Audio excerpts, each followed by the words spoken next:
भगवान घर के बहुत सारे काम बाकी हैं भाई, बहुत सारे और बस अभी 11:15 बज रही है, अभी निपटाती हूँ मैं यहाँ पे सो रही हूँ। आजकल मीका अंदर सो जाती है, पता है क्या करती है वो कल उसकी थोड़ी सी तबीयत खराब थी तो बोलती है मम्मा आपके पास सोना है, तो मैंने कहा ठीक है चल सो जा। तो मेरे पास सो गई वो, मैंने सुला दिया उसको, 10 मिनट में आजकल सो जाती है वो, फट सो गई अंदर। मैं क्या भैया अपन बाहर चलो, अपन नहीं सो सकते वहां पे, क्योंकि वो लाते ऊपर से रख के सोती है और अब मेरे से ऐसे नहीं सो जाता, मैं कमर दुखने लग जाती है। तो मैडम सो गई अंदर, पूरी रात सोती रही, पापा और वही सोती, दोनों ही सोते हैं आजकल अंदर, मैं बाहर सोती हूँ आजकल, है ना। तो ऐसा हो रखा है। और बस थोड़े से घर के काम बाकी हैं, ये कर देंगे, मतलब काम तो वही है। देखो ये सब पड़े हैं यहाँ पे, अभी तक देखो मैंने डाली नहीं है खाद पौधों में, तो मैं ये पौधों में खाद डाल देती हूँ, पौधों को भी तो न्यूट्रिशन जरूरी है। और सबसे बड़ी बात यह है कि ये वाला बाजरा हो चुका है खराब हो गया, पता नहीं कैसे हो गया ये, इसको निकाल के फेंकूंगी मैं, है ना। उसमें दूसरा बाजरा डालूंगी, चिड़िया आ ही नहीं पा रही, क्योंकि चिड़िया के मुंह में वो दाना आ नहीं रहा, क्योंकि ये है ना ऐसा गट्ठे गट्ठे गोले गोले बन गए हैं। 3-4 दिन हो गए मुझे सोचते सोचते कि बदलूंगी और बदल ही नहीं रही हूँ मैं। और एक चीज़ कि मेरे को देखकर ना आजकल हर कोई बोल रहा है कि you are different now, you have changed now, थोड़ा फर्क तो नजर आ रहा है। तो सब लोग यही देख रहे हैं कि मैं दुबली हुई हूँ, सब लोगों को दिख रहा है कि मैं सिर्फ दुबली हुई हूँ, और मुझे दिख रहा है कि मेरे अंदर और 50 चीजें जो हैं वो कम हुई हैं। सिर्फ फैट कम नहीं हुआ है, 50 और जो बुरी चीजें थी, जो बैड टॉक्सिन्स थे मेरे अंदर, जो 50 2-4 बीमारियां और थी वो गई हैं। और रीजन इज कि जब किसी को रीजन बताने लगो तो फिर वो ये सोचते हैं कि अरे यार ये हमसे तो नहीं होगा। तो क्या नहीं होगा, कई लोग ऐसा सोचते हैं। तो मैंने कहा यार 2 महीने हो गए मुझे पंचकर्म करवाए हुए, है ना। और पंचकर्म के बाद मेरी लाइफ ऑलमोस्ट बहुत सिंपल चल रही है, बहुत सिंपल। मेरा खाना चल रहा है बिना लहसुन प्याज के। महीने में 2 महीने में शायद 3 बार लहसुन प्याज डाल के हमने खाना बनाया है, तो लहसुन प्याज भी बहुत कम चल रहा है। और बहुत ज़्यादा खट्टा नहीं खा रहे हैं, नॉर्मल खाना खा रहे हैं, जैसे ज़िंदगी एक गाँव में किसी इंसान की चलती है ना, सिंपल लाइफ, कि सब्जी मिल रही, रोटी मिल रही। अपने को अपन ने घर में मूंगफली के लड्डू बना रखे, तो इतना सा लड्डू, इतना सा, मतलब क्या होता है ना, स्वीट क्रेविंग भी होती है इंसान को, ऐसा नहीं है। मुझे अभी रियलाइज हुआ, मैं बताती हूँ कैसे रियलाइज हुआ मुझे, कि मैंने चाय पीना बंद कर दिया। अब मैंने चाय पीना बंद कर दिए तो ब्लड में शुगर या हम तो गुड़ खाते हैं ना, गुड़ जा ही नहीं रहा है ब्लड में या बॉडी में, जा ही नहीं रहा है। तो ऐसा दिन भर में कोई एक टाइम ऐसा आता है जब मेरा मन करता है कि यार थोड़ा सा मीठा खा लूं, तो फिर मैं क्या करती हूँ, एक मूंगफली का इतना सा लड्डू खा लेती हूँ, इतना सा बना, इतना बड़ा रखा है, उसमें से इतना सा आधा थोड़ा खाती हूँ। और मिहिका को भी डॉक्टर ने मना कर दिया मीठा खाने के लिए। तो डॉक्टर कौन, हमारी डॉक्टर इधर मैं आज लिख देती हूँ यहाँ पे, क्योंकि बहुत लोग पूछ रहे हैं। तो डॉक्टर किरण निर्मल है, यहाँ पे अथर्व क्लिनिक है वसई में, एवरशाइन सिटी में। तो वहाँ पे है अथर्व क्लिनिक, और वहाँ पे मैंने पंचकर्म करवाया था। और उसके बाद जो भी मेरा मेडिसिन चली है नहीं चली है वो सब वहीं से है, ठीक है। कुछ चली हैं, अभी मीका की भी चल रही हैं। अब मेरी ऐसे चल रही हैं थोड़ी सी, क्योंकि हेयर के लिए चल रही हैं मेरी, वापस थोड़ी सी हेयर के लिए चल रही हैं, ठीक है। बाकी तो नॉर्मल उन्होंने कहा कि अपने फूड को अपना मेडिसिन बनाओ, मेडिसिन के ऊपर डिपेंड मत रहो, you don't have to take medicine lifelong. तो मैंने जब से ये सब स्टार्ट करा है, मेरा माइग्रेन चला गया है, मेरे को जो भी प्रॉब्लम्स थी, जो 2-3 बड़ी प्रॉब्लम्स थी, वो ऑलमोस्ट 80% से 85% तक ख़त्म हो चुकी हैं। यानी कि सिर्फ 15% बाकी है। तो जो भी ट्रीटमेंट हम लेते हैं ना, वो तब तक लेते हैं जब तक वो चला ना जाए, और चले जाने के बाद भी और 15-20 दिन लेते हैं ताकि वो दोबारा ना आए, ठीक है। तो जो भी है वो सब चला गया है। मतलब एलोपैथी का मेरा एक्सपीरियंस इतना गंदा है, मैं बता नहीं सकती। कि मैंने ना हेडेक के लिए अपना स्टार्ट करा है, तो भाई कुछ और प्रॉब्लम हो गई है, हेडेक तो जा नहीं रहा है, और हेयर फॉल हो रहे हैं, और है 2-3 प्रॉब्लम्स और हो गई थी। तो साइड इफेक्ट जिसको हम लोग कहते हैं कि इस दवाई के क्या साइड इफेक्ट है, तो पूछना है क्यों कि साइड इफेक्ट क्या है। किसी भी दवाई के साइड इफेक्ट हो तो फिर तो दवाई किस काम की, नहीं। सब एग्जांपल लेके मैं बताती हूँ कि हमारे घर में लोगों को ना डायबिटीज है। अच्छा मैंने लाइट चालू कर रखी है, भाई लाइट दिख ही नहीं रही थी। तो हमारे घर में जैसे लोगों को डायबिटीज है ना। अब मेरी मम्मी ने तो अपने खान पान पे पूरा कंट्रोल करके अपनी डायबिटीज क्योर कर ली, खत्म कर दी। मतलब डायबिटीज है ही नहीं अब मेरी मम्मी को। और डायबिटीज मैंने किसी इंसान की खत्म होते नहीं देखी, उस इंसान को खत्म होते देखा है मैंने, लेकिन डायबिटीज खत्म होते नहीं देखी, या फिर जिंदगी भर वो डायबिटीज की दवाइयाँ और इंसुलिन के इंजेक्शन लेते हुए देखा है। ऐसे ही कल मैं वो डॉक्टर भी बात कर रहे थे, तो हम यही बात कर रहे थे कि इधर डायबिटीज जाती ही नहीं है एलोपैथी में, जबकि आयुर्वेद में डायबिटीज खत्म हो सकती है आपके खान पान पे कंट्रोल से।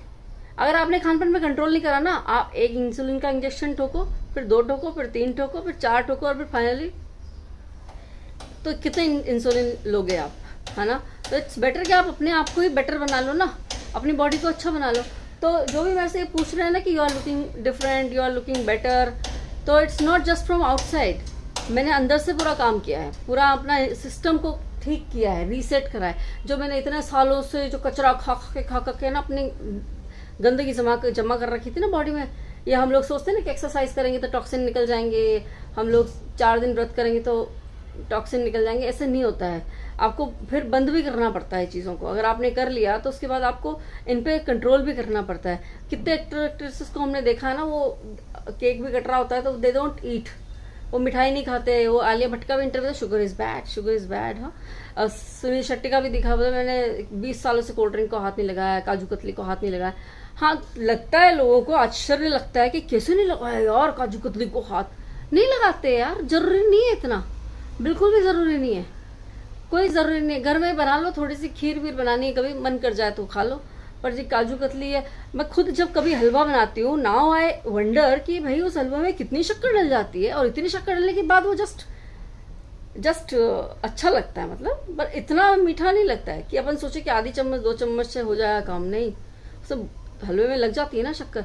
तो वही है कि जब आप मुझसे पूछ रहे हो कि कैसे हुआ, तो फिर इसका एक्सेप्ट भी करो ना, खुद भी एक्सेप्ट करो अपनी लाइफ में कि आयुर्वेद से किया है ना। आयुर्वेद का नाम लेते ही लोगों को घबराहट हो जाती है कि अरे यार कड़वी दवाइयाँ खानी पड़ेंगी। कड़वी तो रहती है दवाइयाँ, ये तो है, लेकिन वो कड़वी दवाइयाँ आपको लाइफ में मिठास देने के लिए होती है। देखो मैं फिलोसोफर बन रही हूँ यहाँ पे, मिठास देने के लिए होती है, आपकी लाइफ को बेटर बनाने के लिए होती है। और उन कड़वी दवाइयों को आपको जिंदगी भर नहीं लेना। आपको डायबिटीज के इंसुलिन जिंदगी भर लेने पड़ेंगे, लेकिन वो कड़वी दवाइयाँ आपको जिंदगी भर नहीं लेनी। और कई बार तो दवाइयाँ भी नहीं होती हैं, वो सिर्फ खान पान पे कंट्रोल होता है और थोड़ी बहुत दवाइयाँ होती है। और फिर बाद में खान पान पे कंट्रोल तो सबको करना ही पड़ता है और करना चाहिए। अभी हर किसी को यही लगता है यार पिज्जा नहीं खा पाएंगे। पिज्जा कब था हमारी लाइफ का हिस्सा, ये बताओ मुझे। बर्गर कब था हमारी लाइफ का हिस्सा। मैंने तो खुद अपनी लाइफ के 23 ईयर्स तक पिज्जा बर्गर की शक्ल भी नहीं देखी थी। 23 साल की जब मैं हुई, जब मैं उधर आई, गुड़गांव आई, तब दोस्तों के साथ ऑफिस में और एक आध बार बाहर ये सब चीज़ मैंने खाई। मेरी लाइफ में पहली बार था ये, फर्स्ट टाइम। और उसके बाद जब मेरी शादी हो गई इंदौर में, तो फिर वहाँ पे ये सब खाना शुरू किया। उससे पहले हमारे घर में तो हमने तो देखे ही नहीं है सब। हमारे पापा तो भाई सच बताऊं तो मतलब बहुत गुस्सा होते थे। गुस्सा मतलब गुस्सा, लड़ जाते थे, वो लड़ जाते थे कि नहीं खाना तो नहीं खाना। और हम सबके सब परेशान हो जाते थे कि कैसे पापा कैसे कर रहे हैं यार। और अभी हमको लगता है कि हाँ, तरीका हो सकता है थोड़ा गलत था समझाने का, उनका गुस्सा कर देते थे, हमको ये बात समझ में नहीं आती थी। लेकिन ठीक है, नहीं खाया तो अच्छा ही किया, इतने सालों नहीं खाया तो अब जो खाया पिछले 13 से 20 सालों के बीच में, उसको मैं भुगत रही हूँ अभी, और सब लोग भुगत रहे हैं, कोई अकेली मैं नहीं भुगत रही हूँ। Everybody is facing any physical problem, है ना। बॉडी में कोई ना कोई खोट तो है ही हर इंसान के। मैं तो सुनती ही नहीं हूँ कि कोई बहुत हेल्दी है, यहाँ पे किसी को नहीं सुन रही मैं हेल्दी है। इनफैक्ट अगर मैं अभी अपनी भी बात करूँ ना, हम लोग पिछले साल भर से आंवला का जूस पी रहे हैं। आंवला मैं खुद बनाती हूँ और इन सबको देती, इतने से आंवला के शॉट बना देती इतने से, और तीनों लेते हैं सुबह सुबह मॉर्निंग में, और डॉक्टर को भी बताया। तो अभी जो पिछला वायरल आके निकला, उसमें हम तीनों सेफ निकल गए। बाकी सब लोग जो है वायरल की चपेट में आए, सबको बुखार हुआ। एवरीबॉडी वाज सेइंग कि अरे बच्चे को तो बुखार हो गया। डॉक्टर के पास जाते बोलता है इतने सब सारे पेशेंट वायरल के आ रहे हैं। क्यों आ रहे हैं वायरल के पेशेंट यार? तुम अपने आप को ठीक तो रखो। हमको तो किसी को नहीं हुआ वायरल, हम तीनों को नहीं हुआ, क्योंकि इन पिछले 4 महीनों में हमने बहुत कंट्रोल किया और बहुत अच्छे से चले हैं। हम बिल्कुल लाइन से चले हैं कि यही खाना, बाहर का खाना ही नहीं है। ये अभी ये नवरात्रि में मीका वो पिज्जा मिला, तो वो मीका ने पिज्जा खाया। मेरा मन तो नहीं था कि बोलूँ उसको, लेकिन फिर वो क्या, बच्चे थोड़ा सा सबको देखते हैं ना, फिर वहीं फिर उनका दिमाग खराब हो जाता है कि हमारे माँ बाप तो इतना रोकते टोकते हैं हमको। तो मेरे को यही चीज़ थोड़ी सी गलत लगती है यार। मेरे को याद है हमारे घर के, मेरे नाना जी के घर के बगल में एक मंदिर हुआ है, आज भी है, नरसिंह जी का, भगवान नरसिंह जी का मंदिर। वहाँ पे प्रसाद बंटता है, वो चने का प्रसाद बंटता था, और हम ऐसे खा लेते थे उस प्रसाद को। तो हेल्दी प्रसाद बंटता था यार, पहले प्रसाद भी हेल्दी बंटता था। अभी आजकल प्रसाद भी अनहेल्दी हो गया है हर जगह। मतलब जो सेल्फ स्पॉन्सर्ड प्रसाद रहते हैं ना, वो वो अनहेल्दी हो गए, उनकी मर्जी पड़ती है वही बांटते हैं। कोई कचौरी बांट रहा है तो कोई पिज्ज़ा बांट रहा है। मज़ा आता है भैया खाने में, बहुत मज़ा आता है, पर ये ना इट्स नॉट हेल्दी। और हर कोई समझता है इस बात को अब, लेकिन क्या है ना, ये जबान के चक्कर में कोई इसको एक्सेप्ट ही नहीं कर पाता। तो अगर आपको लग रहा है कि सामने वाला कुछ कर रहा है, उसको कुछ दिख रहा है उसके ऊपर, और वो कुछ अच्छा कर रहा है और वो आपको बता रहा है, तो फिर उसके ऊपर सोचो ना, उसके ऊपर सोचना शुरू करो। क्योंकि कोई भी चीज़ एकदम से नहीं होती है। कि अगर मेरे से जब डॉक्टर ने बोला कि चाय छोड़ दो, तो क्योंकि उससे 6 महीने पहले मैंने चाय छोड़ के देखा है, इसके लिए मैंने एकदम से चाय छोड़ दी। अभी कैसे छोड़ी थी, एक टाइम पी, एक टाइम नहीं पी, ऐसे धीरे धीरे करके छोड़ी थी ना, तो इसलिए मैं अचानक से छोड़ पाई। अगर आप भी कोई चीज़ छोड़ना चाहते हो तो उसको धीरे धीरे छोड़ो। अब जिसको हेल्दी रहना है वो छोड़े, बाकी तो जिसको हेल्दी नहीं रहना है, जिसको ये कहना है कि जो मर रहा था सबको ये, तो फिर वो तो उसकी जो मर्जी है करे। उससे तो मेरी ये बात है ही नहीं। ऐसे किसी इंसान से मैं ये बात नहीं कह रही जो ये कहता है कि अरे मरेंगे तो सभी एक दिन, तो मरेंगे सब एक दिन, तो उनसे नहीं है ये बात मेरी। पर जो लोग हेल्दी रह के मरना चाहते हैं, हेल्दी रहना चाहते हैं, सिर्फ उन्हीं से मेरी ये बात है। और क्योंकि अभी एग्जाम्पल देखा मैंने कि है कोई, अब मैं यहाँ नाम नहीं लूँगी, तो उनसे मैंने बोला कि मैंने कहा अगर उधर दिखा रहे हो तो एक बार उधर भी दिखा लो, आयुर्वेद में भी दिखा लो। नहीं इसका होम्योपैथिक चल रहा है। होम्योपैथी पे बिलीव कर लोगे, एलोपैथी पे बिलीव कर लोगे, लेकिन आयुर्वेद पे बिलीव नहीं करोगे। आयुर्वेद तो पूरा जड़ से खत्म करता है यार, चीज़ों को, प्रॉब्लम्स को जड़ से खत्म करता है। बट मैं इसीलिए बोल रही हूँ क्योंकि अभी रिसेंटली ये सब चीज़ें हुई हैं।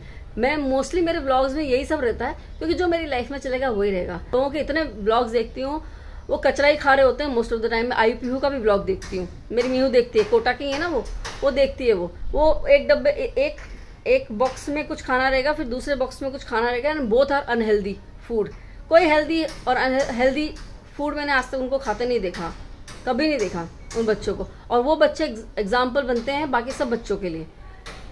मेरी मीहू कहती है कि मम्मी यहाँ नाम मत लिया करो IUPU का या किसी भी चैनल का, पर मुझे उनकी ये ईटिंग हैबिट्स ना बड़ी अजीब लगती हैं। फिर हर वीडियो, क्योंकि वीडियो बनाने के लिए तो आपको करना ही पड़ेगा। शुरुआत में मैंने भी किया 1-2 बार, फिर मुझे तो रियलाइज़ हो गया कि भैया ये तो नहीं हो सकता। मैं रोज़ रोज़ मीका को समोसा, कचौरी, फरसान और ये जलेबी और पिज़्ज़ा और तो नाम भी याद नहीं अब तो, ये नहीं खिला सकती मैं मीका को रोज़ रोज़।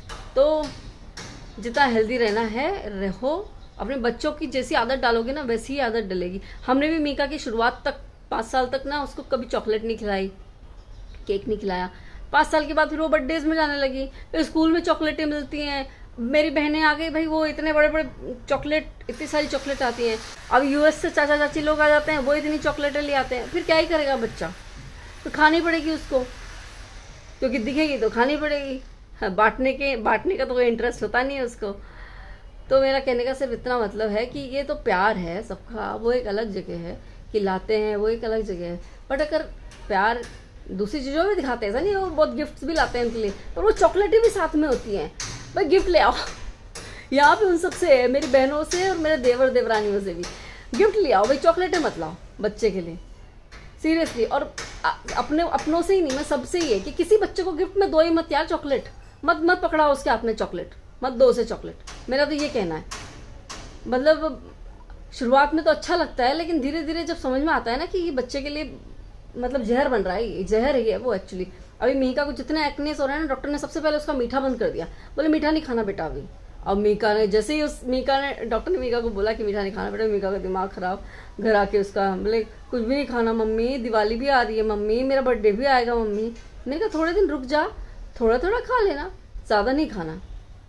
तो यार वही है कि सिर्फ बच्चे का कसूर नहीं होता, पूरा एनवायरनमेंट ही ऐसा हो रखा है कि हर जगह जो है मतलब हेल्थ को ख़राब करने वाली चीज़ें ही चल रही हैं। कि ये सब जो हम खा रहे हैं ना, या तो मोटापा बढ़ता है या कुछ और प्रॉब्लम्स हो जाती है। और मोटापा बढ़ने से 100% मोटापा बढ़ने से बहुत सारी प्रॉब्लम्स होती है, बहुत सारी, कि आपको बैक पेन होगा, ये इधर पेन उधर पेन, 50 चीज़ें हो जाएंगी। तो कोशिश हर किसी को यही कोशिश करनी चाहिए यार कि हेल्दी खाओ और स्वस्थ रहो, ठीक है। और ज़्यादा दवाइयों में भी, होम्योपैथी और इन सब में ज़्यादा मत पड़ो। होम्योपैथी से तो मैंने आज तक किसी को ठीक होते नहीं देखा। मेरे पास मेरे माइग्रेन के लिए भी एक दवाई लेकर आए थे होम्योपैथी की, पता है खाई मैंने, आधी बोतल कर दी मैंने, मेरा दिमाग ख़राब। उसको खाना भी था, लगाना भी था, मेरे बाल ऐसे और जाए और झड़झड़ के। होम्योपैथी का कंसेप्ट कुछ ऐसा है कि शायद एकदम से बीमारी आपकी एग्रवेट होती है, बढ़ जाती है। दिमाग खराब, मैंने कहा ऐसा नहीं हो सकता, ये नहीं कर सकती मैं, इसको तो नहीं खा सकती मैं। एंड दूसरा ये, उसमें कुछ एनिमल सब्सटेंसेस भी होते हैं जो कि मेरे लिए सही नहीं है, मैंने पढ़ा बाद में तो पता चला मुझे। तो इट्स बेटर कि आयुर्वेद पे डिपेंड रहो। मेरा तो बहुत पॉजिटिव, बहुत ज़्यादा पॉजिटिव एक्सपीरियंस है, इसके लिए मैं बोल रही हूँ बस, बाकी और कुछ नहीं। मैं अपने एक्सपीरियंस से ही बोल रही हूँ, मैं कोई पढ़ा लिखा कुछ नहीं, मैं बस जो डॉक्टर मेरे को बोलती है मैं एग्जैक्टली वैसा ही करती हूँ। एग्जैक्टली ना, उससे मैं इतना सा भी डेविएट नहीं होती, जैसा डॉक्टर ने बोल दिया एग्जैक्टली वैसा ही करना है बस। और डॉक्टर यही बोलती है कि आप फूड को अपना मेडिसिन बनाओ, ना कि बाहर से मेडिसिन खाओ। आप जो खाओगे आप वैसे दिखोगे, मतलब आपका जो स्किन है, your skin is the reflection of your internal organs, ठीक है। तो इसको मैं यहीं इस बातचीत को ना मैं यहीं ख़त्म करती हूँ, क्योंकि इसके साथ में अगर कुछ और जोड़ दूंगी ना तो वो फिर थोड़ा हो जाएगा, अलग हो जाएगा। तो I hope you like my words, and if you like my words, please like the video also. Bye, have a nice day.